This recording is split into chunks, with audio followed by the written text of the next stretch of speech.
On peut être noir et aimer Napoléon Bonaparte sans problème. Oui, effectivement, en 1802, Napoléon Bonaparte, qui était alors premier consul de la République française depuis 1799, a rétabli l'esclavage. Était-ce une bonne chose? Évidemment non, l'esclavage est une abomination. L'esclavage sera aboli plus tard en 1848 sous la Deuxième République, mais il ne faut pas oublier que le 29 mars 1815, c'est aussi Napoléon Bonaparte, qui est alors devenu Napoléon Ier, empereur des Français, qui signe un décret abolissant l'esclavage dans les colonies françaises. Un décret qui malheureusement ne sera pas appliqué, puisque Louis XVIII revient au pouvoir après Napoléon, et que Louis XVIII décide que tous les actes de celui qu'il appelle l'usurpateur sont désormais nuls et non avenus.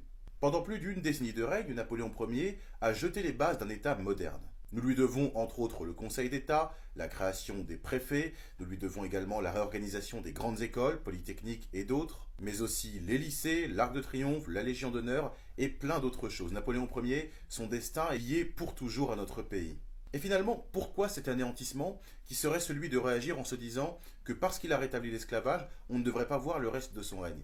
Pourquoi cette pensée raciste de la gauche qui est celle de dire que si vous êtes noir, vous n'avez pas le droit d'aimer ou de défendre telle ou telle personnalité de l'histoire? On ne peut pas voir Napoléon Bonaparte que sous le prisme de l'esclavage. Napoléon Ier est arrivé, il a en 1799 renversé le directoire et instauré le consulat, avant que l'Empire arrive en mai 1804, mais Napoléon Bonaparte a littéralement permis de redresser et peut-être même de sauver notre pays qui était totalement à la dérive. Napoléon Bonaparte a réussi à emmener notre pays sur le sommet de l'Europe en faisant gagner à la France des victoires et en élevant la France au rang des plus hautes et des plus grandes nations du monde.